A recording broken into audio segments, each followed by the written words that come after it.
មិនដឹងថារូបបងជាប្រុសស្អាតសង្ហាហើយក៏ឆ្លាតគេចូលចិត្តតែអូនជាសង្សារមិនចង់គិតកិនច្បាំងថានួនល្អងសម្បូរស្នេហ៍មិនចង់លឺពីគេប្រាប់ថាបងសាវ៉ាអូនខ្លាចអូនត្រូវឯកាបងមានថ្មីត្រូវតែប្រចិនត្រូវតែចេះខាំងដើម្បីបងចង់ឲ្យរូបបងដឹងពីអារម្មណ៍ប៉ុណ្ណាថ្លៃមិនចង់ឈឺចាប់មិនចង់តឹងភ្នែកយំយាយក្រៀងរាល់រាត្រីតើផាមចិត្តថ្លៃកុំក្បត់អូនណាបង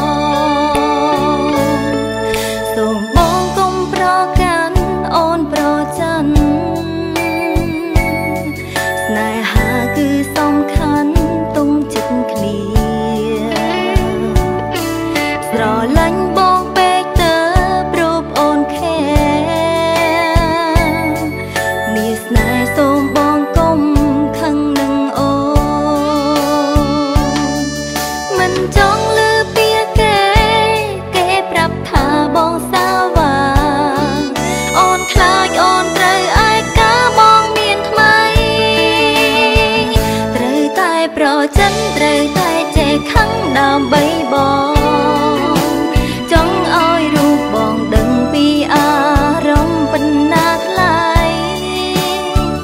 មិនចង់ឈឺចាប់មិនចង់តឹងភ្នែកយំយាយក្រៀងរាល់រាត្រី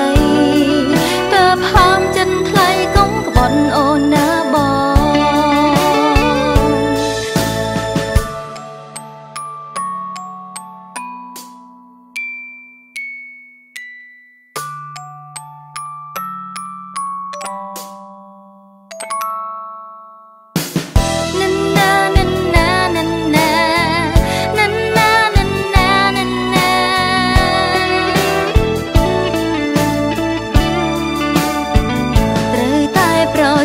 ត្រូវតែចេះខាំងដើម្បីបង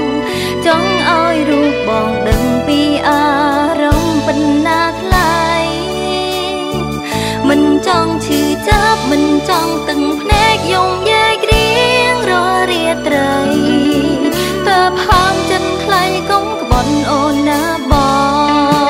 ងត្រូវតែប្រចិនត្រូវតែចេះខាំងដើម្បីបងចង់ឲ្យរូបបងដឹងពីអារម្មណ៍ប៉ុណ្ណាថ្លៃមិនចង់ឈឺចាប់មិនចង់តឹងភ្នែកយំយាយក្រៀងរាល់រាត្រីតើផាមចិត្តថ្លៃកុំក្បត់អូនណាបងតើផាមចិត្តថ្លៃកុំក្បត់អូនណាបង